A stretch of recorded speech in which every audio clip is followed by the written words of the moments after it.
All right, shalom, shalom, boys. Here, what are we doing today? We are putting in some cabinet-facing doors.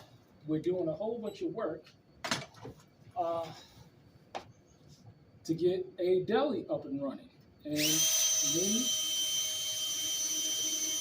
and Brother Santee from Santee's Deck Appliance Repair. You see his show his thing outside. Do a quick show of what's going on. So we're working. Me and the Brother Santee, we're working on this deli, and we're doing a whole bunch of carpentry work here, and he is working on the AC unit. Or what is this? What is this? What is this thing that you're working on, brother? This is a deli case. A deli case. Okay. Yeah, so it has a condensing unit that I'm installing. Okay. All right. And so what you see here is you see Hebrew men, Hebrew brothers that are working together to make money and build business together. And see, this is the essence of what it means to be free, to be self-sufficient. And this is what I'm talking about, because the brother, where he was, the leadership wasn't there to direct, lead, and guide him so that he could become self-sufficient. And so he moved from Atlanta to New Jersey. Well, not New Jersey. I'm saying New Jersey. I'm not in New Jersey no more. Moved out here to Kentucky to expand and build his business, and things are going well. But what I wanted to talk about was what real men do, and what real men do to work, to actually put in work. So, for you slow people in the back, you got to understand what the scriptures is talking about when a man is worthy of his highs. A laborer is worthy of his highs. It's talking about that in the natural. It's talking about a man that actually gets up to work to provide for his family, because this is what Pastor Gino was talking about. He was talking about men that get up and work and produce for their families so that they don't have to be dependent on anybody else for their livelihood. Now, I'm showing you functionally what it means to be blessed in the labor of your hands. I'm showing you functionally what it means to work for a living. And see, what we have here is we have a whole bunch of people using the faith to get rich off of people. And this is what Pastor Gino Jennings was talking about, where you got these people, they're getting rich, and the people are suffering. So, look, names, you see? Wrong measurement. Huh? People, that's 25 and a quarter, and that is 25 and an eighth. So this is what it means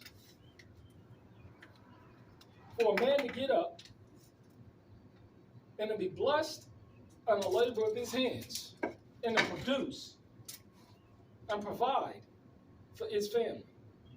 And what we have again today is you got all of these people in these Christian churches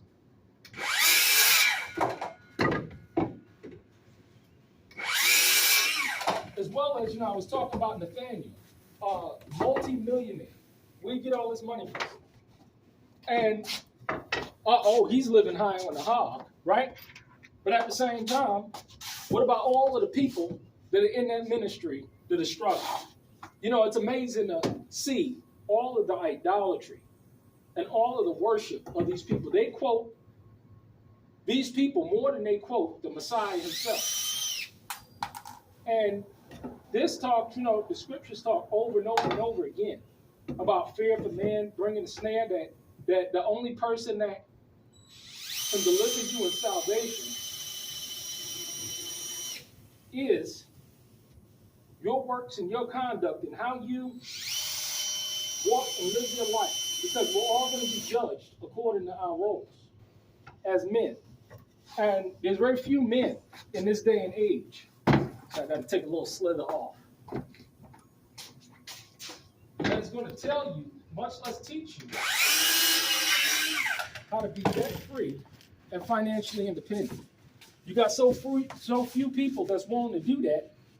You know why? Because they haven't done it yourself. See, a man can't get up and teach you how to be debt-free and financially independent, how to own your business, and how to be self-sufficient, and how to work for brothers in business. Because see, this is what we're doing functionally. I'm showing you functionally. Hebrew men building businesses, working together, relying on one another, being interdependent, and building businesses so that we can provide for our families. See, you're seeing it here at the covenant. See, this is what the covenant is all about.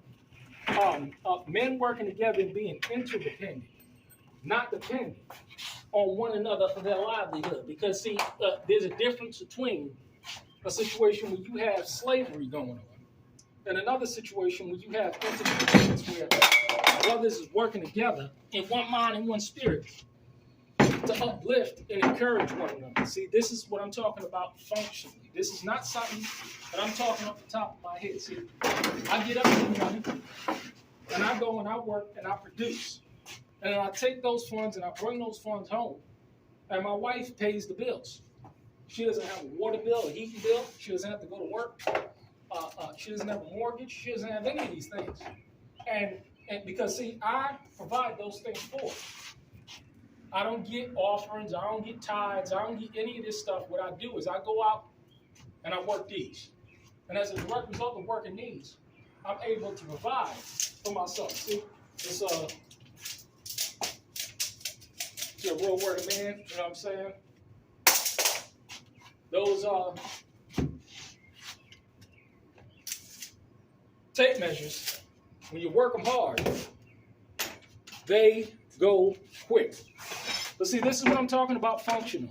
Men working in one mind and one spirit to uplift one another and to encourage one another, not to enslave one another. Because we need more of that. We need more living examples of people doing the work. You see, a lot of these men up in these pulpits, they get fat physically and they get fat spiritually. Look at these elders. Look at these men claiming to work, but they big as a damn house, and they ain't birthed not a child. Ain't that amazing? But this is what we got going on. It's right there in your face. So what we're doing is we're looking for solutions, actually solutions, because see, you're not going to change the hearts and the minds of men. But what you can do is you can take the initiative yourself to make sure that you're not living under this tyrannical system that all of these people are trying to implement. It's talking about rich and poor, free and bond. Do these pastors and these elders and these bishops and these do they look poor to you? And how did they get all their riches? They got it off of you. And I don't blame, again, them, because a pig and a dog and a rat and a scoundrel and a thief and these people that want to fleece themselves living off of you by using their smooth words and their charisma. Isn't T.D. Jakes, doesn't he have charisma? Doesn't Creflo Dollar, doesn't he have charisma? Doesn't he speak with passion? They all do it. But they all do it as that offering plate going around. And they're making millions of dollars off of you. I don't blame them. I blame you. But hey, we're going to get after it. We're going to get things done. But this is functionally what it looks like to see a Hebrew man get up and work and provide for his family. Because a laborer is worthy of his eyes. Is that not correct? But what we have is we have men that don't want to labor, that want to take from others, enrich themselves, and work when they want to work. See, I got to get up and I got to bust my ass 7 days a week or 6 days a week to provide for my family. That's what real men do. If you think that somebody else is doing something else and thinking that they're laboring, no. See, then I got to go home and I got to do more labor. See, I got to take them funds that I produce for myself, like Geno Jennings was talking about, and go home and provide for myself. You don't see that today, but you saw that with the apostles. You saw that with the apostle Saul. These men were laborers. These men were workers. You even saw that with Boaz, the biblical Boaz, where he had a field and he sent his wives out. Well, he sent his wife out to produce and to sell that produce. This is what covenant pharmacy comes into play. See, this is when you live the scriptures, when you live these things, you're able to see it come to fruition. And you have all of these charlatans, all of these people that want to game you to get rich. But look at the system. Look at the results. Aren't they getting rich off of your backs? Of course they are. Are they going to tell you anything else? Of course not, because they want you to be dependent on them. And they want your salvation to be dependent on your relationship with them. But that's not what the Messiah was talking about. There's only one man that can deliver you in the Shemai, and that is Jesus the Christ himself. Stop idolatrizing and worshiping these people.